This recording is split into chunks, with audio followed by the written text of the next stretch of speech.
Hi guys. तो आज मैं आपको इस छोटे से पपी की कहानी सुनाने वाली हूँ। तो हुआ क्या कि किसी ने इस छोटे से पपी को हमारे घर के आगे छोड़ दिया। अब मुझे ये पता नहीं चल रहा था कि क्या ये किसी की शैतानी है या ये पपी खुद ही हमारे घर आ गया। बट चलो जो भी था, बट जब मैंने इसकी हालत देखी ना, वो तो मुझसे देखा ही नहीं जा रहा था, क्योंकि एक तो इस पपी की टांग में चोट थी और दूसरा ये बहुत ज़्यादा फरी सा था। तो इस वजह से इसको बहुत सारी घास लगी हुई थी, जिसकी वजह से ये बहुत अनकंफर्टेबल हो रहा था। तो फिर मैंने सोचा क्यों ना इस पपी को नहला लूँ। बट जब मैंने इसको नहलाया तो इसे बहुत ज़्यादा ठंड लग रही थी, इसीलिए मैंने इसको इस कपड़े में लपेटा और गोद में पकड़ के रखा कि जब तक ये सूखता नहीं है मैं इसे अपनी गोद से छोड़ने नहीं वाली हूँ। फिर मुझे ये टेंशन होने लगी कि ये रात को कहाँ रहेगा। तो फिर मैं अपने स्टोर की तरफ गई। रजत कहता है यहाँ स्टोर में कहीं पे भी रख लेते हैं। मैं कहा नहीं, तुम क्या बात कर रहे हो, पापा बहुत डांटेंगे। तो फिर मैंने सोचा हमारे घर में बहुत सारा कंस्ट्रक्शन का काम चल रहा है, क्यों ना कोई पेटी ही ढूंढ लूँ, कम से कम आज रात का तो इसका जुगाड़ हो जाएगा। और मुझे ये भी था कि जब तक धूप ढलती है उससे पहले मुझे इसके लिए घर बना के तैयार करना है, ताकि इसे बिल्कुल भी ठंड ना लगे। तो बस फिर मुझे पेटी मिल गई और मैंने इसको जैसी पेटी में रखा, ये इतनी भोली मासूम नज़रों से मुझे देखने लग गया कि मेरा मन ही नहीं कर रहा था इसको छोड़ने का।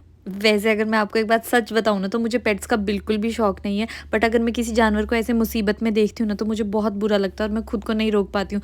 दो मुझे डर लग रहा था कि मैं इसको कैसे उठाऊंगी, कैसे सब करूंगी, बट इसकी हालत देख के मुझे बहुत बुरा लग रहा था। आप देख सकते हैं अभी भी इसकी टांग में चोट है। और जब हमने इसे नहलाया भी था ना, तो भी ये इतना पेशेंटली बैठा हुआ था चोट होने के बावजूद भी। तो बड़ा ही प्यारा सा पप्पी था ये। फिर उसके बाद मुझे ये लगा कि क्या इसे भूख तो नहीं लगी है, इसलिए मैंने इसे खाना खिलाया एक बार, फिर दूसरी बार, बट ये रुक ही नहीं रहा था। तो मुझे ऐसा लगा अगर मैं इसको कहीं ज़्यादा खिलाऊंगी कहीं इसकी तबीयत खराब ना हो जाए, इसलिए ये तो नहीं रुका पर मैं रुक गई। फिर मैं आराम से इसके सिर पे हाथ फेर रही थी कि इसको नींद आ जाए, क्योंकि जब लियो छोटा होता था ना, तब भी मैं उसके साथ ऐसे ही करती थी और उसे एकदम से नींद आ जाती थी। बट फिर मुझे ये लगा कि क्या पता इसे कोई डिस्कम्फर्ट ना हो, इस वजह से इसे नींद ना आ रही हो। तो मेरे दिमाग में ये आइडिया है कि इसे खाना तो मैंने इतनी बार खिला लिया, बट पानी तो अभी तक एक भी बार नहीं पिलाया, तो क्यों ना इसे एक बार पानी पिला लो। बट ये मुझे अपने पास से बिल्कुल भी नहीं उठने दे रहा था। तो मैंने रजत से रिक्वेस्ट किया कि प्लीज़ पानी लेकर आ जाओ। बस फिर अगले दिन मुझे शिमला निकलना था, इसलिए जो हमारे केयर टेकर भैया, फिर मैंने उनसे रिक्वेस्ट किया कि प्लीज़ आप इस पपी को अपने पास रख लेना और कुछ दिन इसका ध्यान रखना।